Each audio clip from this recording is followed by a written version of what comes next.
Exacto. Hablamos ahora del caso de supuesto terrorismo porque el juez Sixto Fernández ayer determinó apartar del juicio al general Gary Prado Salmón. Para hablar del caso nos acompaña su hijo y abogado Gary Prado Arauz. Muy buenos días, bienvenido a la revista. ¿Qué implica esta determinación para su padre en particular y para el proceso en sí? Bueno, buen día. Para mi padre significa que no está obligado a comparecer más a las audiencias de este juicio y que ya no estará bajo la jurisdicción de este tribunal. Significa que en tanto recupera su salud, no corren plazos procesales para él y que se deberá sortear por ante otro tribunal, presumiblemente lo harán en La Paz, para que otro tribunal lo juzgue cuando él esté con su salud restablecida. ¿Hay plazos para esto o no? Hay un mecanismo de control o de evaluación periódica cada 60 días que ha establecido el tribunal en su resolución. Va a decir que en 60 días otra vez los médicos forenses lo evaluarán y verán sus condiciones. Y si ya está en condiciones de ser sometido a un proceso, lo harán. La diferencia es que es un proceso para él solo, inicia desde el principio con otro tribunal que debe conocer. La diferencia también por una modificación al Código de Procedimiento Penal es que ya no hay jueces ciudadanos, serán 3 jueces técnicos. Y ellos deberán sustanciar un proceso exclusivamente contra él. ¿Y mientras tanto qué pasa con los otros acusados del caso terrorismo? El proceso debe continuar con ellos. ¿No se paraliza por el momento entonces?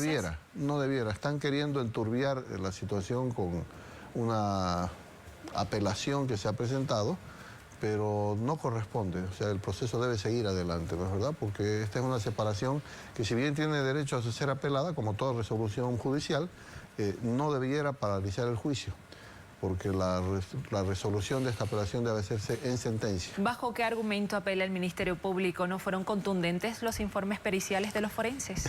Yo creo que apelan más por un problema de vergüenza profesional, dado que ayer se publicó en una página electrónica de un medio que ellos habían apoyado la separación, cosa que no es evidente.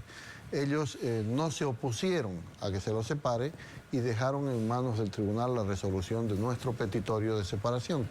Entonces, creo que los fiscales y el abogado del Ministerio de Gobierno, un poco por salvar la imagen, han anunciado una apelación que no la han hecho formalmente porque debe ser por escrito.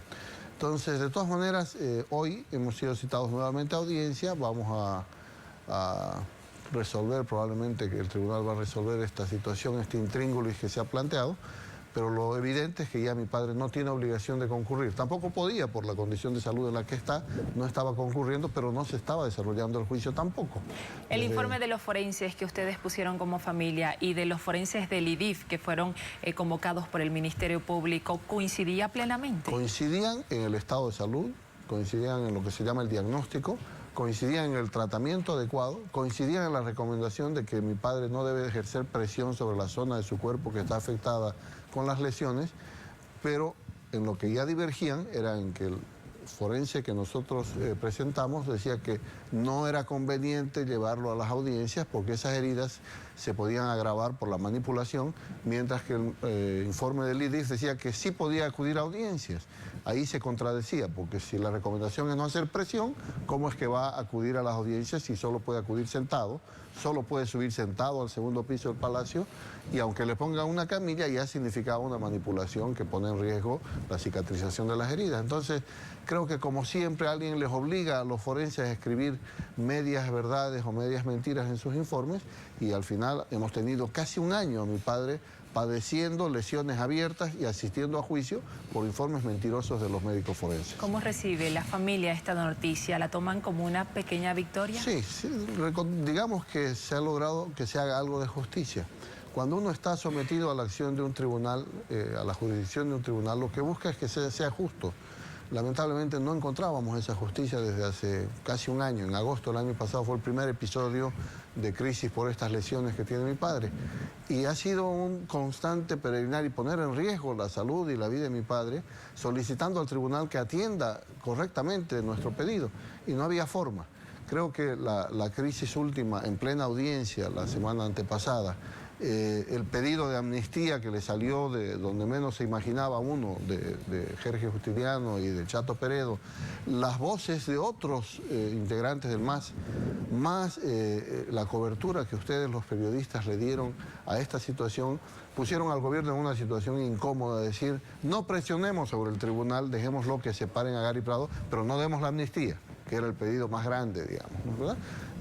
En este sentido quiero relevar y destacar y convocar a los ciudadanos a defender la libertad de expresión y el trabajo de la prensa, porque si ustedes no hacen una cobertura, un seguimiento de este tipo de noticias, vamos a seguir sufriendo atropellos de parte de los que gobiernan. Ahora, queda un poco más tranquila la familia del general, tomando en cuenta que será otro el tribunal que ahora lleva adelante el caso. ¿Confían que será más imparcial que este? Bueno, este no es imparcial. Confiamos en que tendremos la bendición de contar con un tribunal que aplique justicia otra vez. ¿Pero comenzar de cero no los desanima un poco? No, para nada. ¿Es mejor entonces? Este tribunal comenzó de cero sin mi padre, porque ilegalmente lo declaró rebelde en Tarija, a donde él no podía concurrir. Entonces, y eso no lo estoy diciendo yo, lo dice el Tribunal Constitucional. Fue ilegal declararlo rebelde, habiéndose comprobado con documento idóneo que él no podía ir a Tarija. Como fue ilegal meterle una cámara a su dormitorio. O sea, este es un tribunal que ha actuado siempre bajo la presión del gobierno. Por eso no es imparcial. Yo no voy a dudar de que en su conciencia ellos sabían lo que debían hacer, pero hacían lo que les pedía el gobierno. Entonces, no es un tribunal correcto. Queda la batalla para los otros 14 procesados. Yo seguiré ejerciendo defensa de los 6 procesados a los que represento o copatrocino por un compromiso moral con ellos, a la espera de que mi padre sane y tenga su propio proceso individual. Pero esta es una larga batalla todavía. ¿Hasta cuándo se resuelve la apelación del Ministerio Público? Formalmente tienen 3 días para presentar su apelación, pero como le digo, no es el procedimiento correcto. Ellos simplemente podían haber hecho una reserva de apelación y cuando se dicte sentencia, incluir ahí su apelación. Pero bueno, vamos a resolverlo hoy en audiencia. Nos mantendremos atentos a la determinación. Muchas gracias por esta entrevista.